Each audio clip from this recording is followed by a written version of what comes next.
우리 오늘 말씀을 함께 봉독하겠습니다. 오늘 하나님께서 우리에게 주시는 말씀은 누가복음 6장 27절부터 36절까지입니다. 저부터 한 절씩 교독하도록 하겠습니다. 그러나 너희 듣는 자에게 내가 이르노니 너희 원수를 사랑하며 너희를 미워하는 자를 선대하며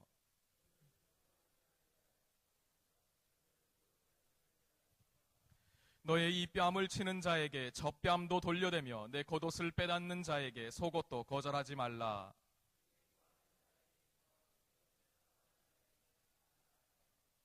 남에게 대접을 받고자 하는 대로 너희도 남을 대접하라.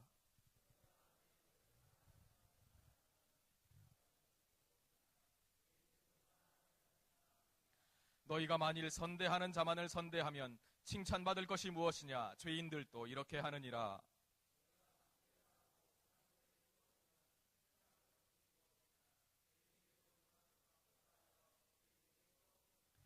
오직 너희는 원수를 사랑하고 선대하며 아무것도 바라지 말고 구워주라. 그리하면 너희 상이 클 것이요 또 지극히 높으신 이의 아들이 되리니 그는 은혜를 모르는 자와 악한 자에게도 인자하시니라. 너희 아버지의 자비로우심 같이 너희도 자비로운 자가 되라. 아멘. 하나님의 말씀입니다. 혹시 여러분 연애를 해보신 적 있으십니까? 누군가와 사랑에 빠진다는 것은 정말 아름답고 정말 멋진 일입니다.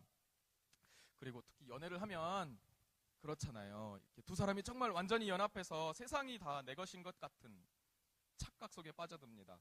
둘이 같이 있기만 하면, 둘이 같이 이렇게 서로 사랑을 속삭이기만 하면 세상의 모든 험난한 그 고통과 또 험난한 것들을 이겨낼 수 있을 것만 같은 생각에 빠져듭니다. 또 그는 내 편이 되어주고 또 그녀는 또 나의 편이 되어주고, 세상 모든 사람들이 나를 밉다고 못생겼다고 말할 때 그녀는 나에게 멋있다고 얘기해줍니다. 세상의 모든 남자들이 나에게 별로 관심 갖지 않을 때 그는 나에게 당신은 정말 아름다워요 라고 얘기해줍니다. 그것이 바로 사랑입니다.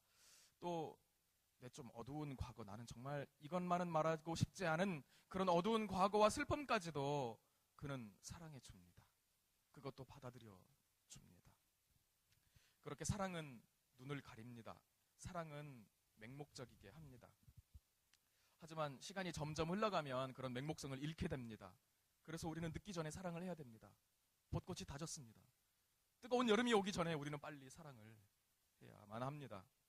하여튼 여러분, 혹시 사랑하는 사람들에게 이런 맹목적인 것 때문에 이런 질문을 해보신 적 있으십니까? 그대는 왜 나를 이렇게 사랑하십니까? 저는 해본 적이 있습니다. 이 친구가 왜 나 같은 인간을 왜 좋아하지? 그런 생각을 했습니다. 그래서 제가 너무나 궁금해가지고 야, 너 내가 왜 좋아? 하고 물어보니까 그 친구가 저에게 얘기했습니다. 사이코 같아서. 그 대답을 듣고 순간 정신이 혼미해졌습니다. 어처구니가 없어서 그게 이유인가? 하고 있는데 바로 뒤이어서 저에게 얘기해줬습니다. 나도 몰라, 그냥 좋아. 사랑에는 이유가 없습니다. 그냥 좋은 겁니다. 그가 좋아하는 것이면 나도 좋아하고, 그녀가 좋아하는 것이면 나도 좋아하고, 그녀가 싫어하면 나도 싫어합니다. 그에게 원수가 되는 존재가 있으면 나에게도 철천지 원수입니다. 만약 그에게 은혜를 베푼 사람이 있다면 너무 감사하고 너무 좋습니다. 왜냐하면 우리는 서로 사랑하니까요. 아픈 기억을 안겨준 그 사람이 있다면 나도 그가 정말 미워 죽겠습니다. 그런데 오늘 사랑하는 우리 주님께서 우리를 너무나 사랑하신다고 말하는 아들아, 딸아, 내가 너를 사랑한다 라고 말해주신 주님께서 도저히 이해할 수 없는 명령을 내리십니다. 너희 원수를 사랑하며 너희를 미워하는 자를 선대하며 너희를 저주하는 자를 위하여 축복하며 너희를 모욕하는 자를 위하여 기도하라. 만약 내 여자친구가 또는 내 남자친구가 원수를 좀 사랑해야지, 너 그렇게 미워하면 되겠니? 이렇게 말하면 어떻게 해야 될까요? 당장 헤어져야죠. 그러나 주님은 말씀하십니다. 정말 주님께서 사랑하신다면 내가 정말 미워하는 그 원수를 위해서 저주를 막 퍼부어주시고 그가 하는 일마다 다 줄줄이 쫄쫄 망하게 만들어 주셔야죠.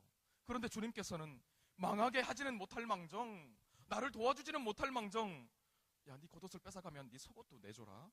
도둑놈한테, 도둑놈이 내 겉옷 빼앗아 가는데, 내 귀중한 것을 빼앗아 가는데 속옷까지 빼주라고 하는 것입니다. 뺨 한 대 맞고 와서 자기야 나 이게 맞고 왔어 그러는데 주님은 말씀하십니다. 그럼 저쪽 뺨도 돌려대. 분명히 예수님은 우리의 원수가 보낸 스파이일지도 모르겠습니다. 이 얼마나 우리의 끈끈한 우정과 사랑에 금가는 말씀입니까? 그런데 주님은 왜 그렇게 우리의 사랑에도 불구하고 그런 말씀을 우리에게 주시는 것일까? 혹시 그 안에 어떤 깊은 뜻은 있지 않을까? 라고, 주님이 도저히 우리의 사랑을 배신하는 이런 말을 하시는 이유가 있을 거야 라고 조금만 본문을 깊이 들여다본다면 우리는 뭔가를 찾을 수 있습니다. 3번 반복되는 단어가 있습니다. 그것은 바로 칭찬받을 것이 무엇이냐라는 문구입니다. 우리를 사랑하는 사람만을 사랑하면 칭찬받을 것이 무엇이냐? 우리에게 선대하는 사람만 선대하면 칭찬받을 것이 무엇이냐? 받기를 바라고 꾸어주면 칭찬받을 것이 무엇이냐? 이렇게 3번 칭찬받을 것이 무엇이냐? 라고 묻고 계시는 겁니다. 본문만 놓고 문법적으로 생각한다면 우리는 칭찬받으려면 원수를 사랑해야 되는구나 라고 생각할지도 모르겠습니다. 근데 칭찬 듣자고 원수를 사랑하기에는 너무 정말 어려운 일 아닙니까? 원수라는 말 자체가 우리가 절대로 사랑할 수 없는 존재가 원수라는 말인데, 이거는 마치 모든 것을 뚫을 수 있는 창으로 모든 것을 막을 수 있는 방패를 뚫어보라는 말과 똑같습니다. 도저히 사랑할 수 없는 존재를 사랑하라고 모순된 명령을 우리에게 내리고 계시는 것입니다. 우리는 차라리 이 명령에 순종하는 것보다는 원수를 완전히 어떻게 하면 까부시고 그를 망하게 만들어버릴까, 짓뭉개버리는 길을 찾는 것이 어쩌면 우리의 수명을 길게 하고 정신건강에 이롭게 하는 일일지도 모릅니다. 그런데 조금만 더 깊이, 그럼에도 불구하고 주님께서 무슨 뜻이 있으실 거야 라고 생각을 하고 본문을 깊이 바라본다면 또 색다른 것을 발견할 수 있습니다. 주님은 우리에게 죄인들도 그만큼은 한다고 말씀하시면서 우리에게 뭔가 더 요구할 수 있는 근거가 있는 것처럼 말씀을 하십니다. 32절에 너희가 만일 너희를 사랑하는 자만을 사랑하면 칭찬받을 것이 무엇이냐? 죄인들도 사랑하는 자는 사랑하느니라. 33절에 너희가 만일 선대하는 자만을 선대하면 칭찬받을 것이 무엇이냐? 죄인들도 이렇게 하느니라. 34절에는 너희가 받기를 바라고 사람들에게 구워주면 칭찬받을 것이 무엇이냐? 죄인들도 그만큼 받고자 하여 죄인들에게 구워주느니라. 그러니까 다시 말하면 우리에게는 죄인들보다는 뭔가 더 나은 것을, 더 많은 것을 요구해야 될 만한 무언가가 우리에게 주어졌다는 것입니다. 만약 우리가 이 번역본을 한글로 칭찬이라고 번역된 단어를 찾아본다면, 여러 가지 번역본을 볼 수만 있다면 정말 많은 의미로 이것이 번역되어 있다는 걸 알 수 있을 것입니다. 저희 짧은 헬라어 지식으로 보았을 때 거기에는 칭찬이라는 단어는 카리스라는 단어가 쓰였습니다. 혹시 여러분 카리스라는 단어 들어보셨습니까? 아무도 안 들어보셨군요. 카리스마라는 단어는 들어보셨습니까? 네. 카리스가 있으면 카리스마가 있는 것입니다. 은혜가 주어지면 은사가 있는 것입니다. 하나님이 우리를 만날 때 우리에게 뭔가 그 만남의 근거로 우리에게 주시는 것, 바로 그것이 카리스입니다. 죄송합니다. 영어를 못하는데 베너핏, 리워드, 그레이스, 크레딧 또는 뷰티로도 쓰였습니다. 베드로전서에는 이렇게 나옵니다. 그러나 선을 행함으로 고난을 받고 참으면 이는 하나님 앞에 아름다우니라 할 때 이 아름답다는 의미로도 카리스라는 단어가 쓰였습니다. 이 카리스는 우리가 하나님과 관계를 맺을 때 하나님 자신에 의해서 우리에게 그 관계로 들어갈 수 있는 어떤 관문 같은 것입니다. 하나님의 선택의 기초인 것입니다. 대가 있는 보상이 아니라 정말로 아무 대가 없이 하나님께서 우리에게 무조건적으로 우리에게 주시는 것입니다. 무조건적인 하나님의 은혜입니다. 이 카리스 때문에 우리가 하나님의 선택을 받고 영원한 하나님 나라의 상속자가 되는 것입니다. 우리처럼 가난한 사람들이 하나님 나라의 백성이 될 수 있는 것입니다. 진정으로 복 있는 자가 될 수 있는 것입니다. 그 모든 것을 뒤덮고도 남을 만한 이 거대한 은혜가 바로 이 카리스입니다. 카리스마는 그 카리스를 증명하는 거죠. 우리 편에서는 믿음이라는 말로 표현되는 이 말이 하나님 편에서는 은혜, 카리스인 것입니다. 하나님의 이 거대한 은혜를 받고 하나님 나라의 백성이 된 사람은 이 은혜의 증거를 나타내야 하는 것입니다. 그것은 바로 오늘 본문에서 원수를 사랑하는 것으로, 그리고 베드로전서에서는 고난을 참는 것으로 그것이 드러나게 되는 것입니다. 너가 정말로 하나님 나라의 백성이냐? 정말로 예수님의 사랑을 알고 예수님의 사랑을 받았느냐? 그렇다면 지금 죄인들도 이렇게 하는데 너희의 은혜가 어디에 있느냐? 너희의 칭찬받을 만한 것이 어디에 있느냐라고 주님은 우리에게 묻고 계시는 것입니다. 우리는 그렇게 원수를 사랑하면서도 남을 만큼 거대한 것이 우리에게 주어진 자들입니다. 혹시 여러분 로또에 당첨된 사람들 얘기 들어보셨습니까? 한 100억쯤 당첨됐다고 생각해 보십시오. 옆에 앉아있는 친구가 친구야, 나 너 로또에 당첨됐다는 얘기 들었어. 나 좀 학비가 부족한데 100만 원만 보태줄래? 100억이 있는데 100만 원쯤은 완전 껌값입니다. 그렇죠? 100만 원쯤은 그냥 줄 수 있습니다. 절대 거절하지 않습니다. 그가 친구이고 원수라 할지라도 나에겐 이미 100억이 있는데 100만 원쯤이야 못 주겠습니까? 산술적으로도 100만 원은 껌값이지만 이미 100억이 생긴 사람의 마음속에는 엄청난 여유가 생겼죠. 나는 이것으로 뭐든지 할 수 있는데 100만 원쯤이야 내가 너에게 선행을 하지 못하겠나. 얽매일 이유가 없습니다. 제가 고시촌에서 한 10년 있었다고 했죠. 요즘에는 어쩌는지 모르겠는데 과거에는 고시촌에서 함께 고생하던 수험생들이 이렇게 연말에 이렇게 합격자가 나오고 그러면 그 합격생들이 은행에서 3천만 원짜리 마이너스 통장을 일단 만듭니다. 그 돈으로 이제 은행에 빚을 내는 거죠. 은행에 빚을 내서 그 돈으로 이제 고향집에 플랜카드도 걸고 소잡고 잔치도 합니다. 같이 공부하다가 이제 합격하지 못한 친구들이 있으면 술도 한 잔 거나하게 사줍니다. 단지 합격증만 받았을 뿐인데 아직 돈을 한 푼도 벌지 못했습니다. 그런데 고시에 합격했고 내가 의사가 됐다는 것, 그거 하나만으로도 모든 사람들에게 잔치를 베풉니다. 사람들에게 맛있는 것을 사주고요. 심지어 공부할 때 있잖아요. 늘 여러분 돛대라는 말 들어봤습니까? 담뱃갑에 딱 하나 남아있는 아버지에게도 절대 드리지 않는다는 이 돛대를 늘 빼앗아가는 그 얄미운 친구, 내가 10번을 밥을 사도 단 한 번도 나에게 밥을 사주지 않던 그 얄미운 친구에게도 밥을 사줄 수 있는 여유가 생깁니다. 왜냐하면 신분상의 거리가 엄청나게 생겼기 때문입니다. 나는 합격생이고 걔는 여전히 찌질한 수험생이기 때문이죠.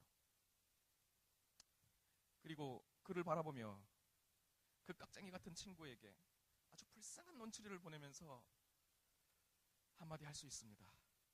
자식 힘내. 할 수 있습니다. 밥도 더 많이 사줄 수 있습니다. 내가 10번 사주고 100번 사줬지만 못 받으면 어떻습니까? 나는 합격생인데 그는 수험생인데요. 불쌍한 친구는 그 힘내라는 말에 더 축 늘어지고 고시촌에서 한 달, 두 달, 세 달 집거합니다. 여러분, 우리는 바로 이와 같은 사람들입니다. 하나님 나라의 고시 합격생들입니다. 차이가 있다면 우리에게는 아무런 공로도 없다는 것입니다. 오직 하나님이 긍휼히 여겨주심으로 하나님의 나라를 값없이 상속하게 된 사람들이 바로 우리들인 것입니다. 온 땅의 주인, 온 하늘의 주인이신 우리 주 아버지 하나님이 바로 우리의 아버지가 되시는 그런 은총을 받은 사람들이 바로 우리들인 것입니다. 무엇인들 주지 못하겠습니까? 저만 재벌 2세가 아닌 게 아니라 재벌 2세인 것이 아니라 바로 여러분들도 여기 앉아있는 모든 사람들이 바로 재벌 2세들인 거죠.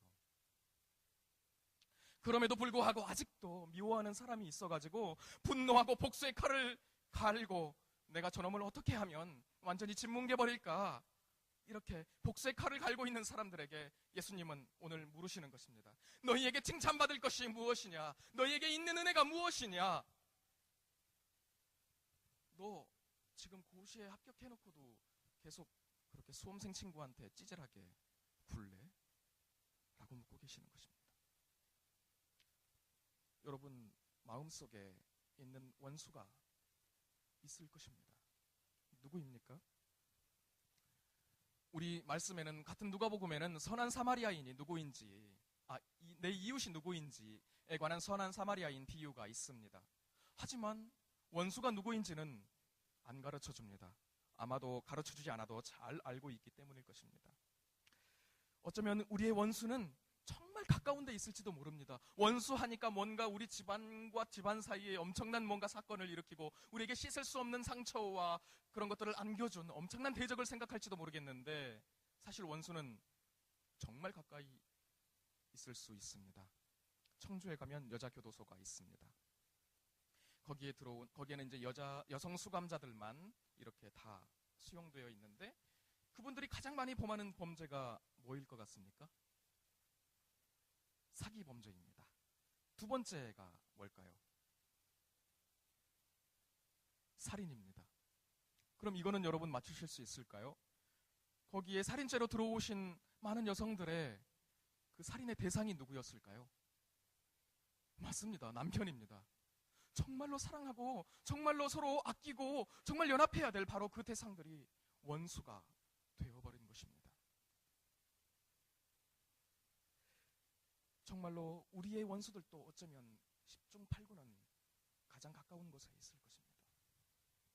정말로 내 가슴에 씻을 수 없는 상처를 안겨주고, 정말 그로부터 사랑한다는 말 한마디 듣고 싶었는데도 들을 수 없었고, 오히려 내 삶을 이렇게 이질러지고, 그리고 모든 것이 엉망이 되게 만든 그런 존재가, 아무에게도 말할 수 없는 존재가 우리에게도 있을지 모르겠습니다. 하지만 그 원수가 누구이든지 간에 우리는 그 원수를 위해서 쿨하게 기도하면서 말해줄 수 있습니다. 왜냐하면 우리는 그것을 그런 모든 원한을 덮고도 남을 만한 은혜를 받은 사람들이기 때문입니다. 우리는 하나님 나라의 고시 합격생들이기 때문입니다. 3천만 원짜리 마이너스 통장이 아니라 몇억 원이라도 그에게 줄 수 있는 것입니다. 여러분, 정말로 예수님의 사랑을 받은 여러분들, 우리가 그 원수를 위해 정말 무엇이든지 기도할 수 있는 그런 존재이심을 여러분 믿으십니까? 하나님의 거대한 사랑은 바로 그 아들을 죽였던 나의 죄에도 불구하고 우리의 영혼을 아버지 하나님 앞으로 그리스도로 말미암아 인도하신 분 아니십니까? 하나님이 우리에게 주신 은혜는 정말로 그렇게 거대합니다. 우리의 삶과 인격을 파괴하고 또 정말 우리의 모든 삶을 엉망으로 만든 그 존재도 사실은 하나님의 은혜와 용서를 모르는 수험생, 불합격생일 뿐입니다. 그들은 여전히 고시촌을 떠돌고 있는 수험생인 것입니다. PC방에서, 만화방에서 고통받고 있는 수험생에 불과합니다. 그들은 불쌍한 영혼들입니다. 왜냐하면 우리는 하나님의 그 거대한 은혜를 받은 사람들이기 때문입니다. 여러분, 정말 너무너무 힘들지라도 그 원수 때문에 정말 아무것도 할 수 없을 것 같고 내 인생이 엉망이 된 것 같은, 정말로 용서할 수 없는 그 원수를 위해서 눈물을 머금고 예수님을 생각하며 한번 기도해 보십시오. 주님은 정말로 놀라운 일을 여러분들에게 보여주실 것입니다.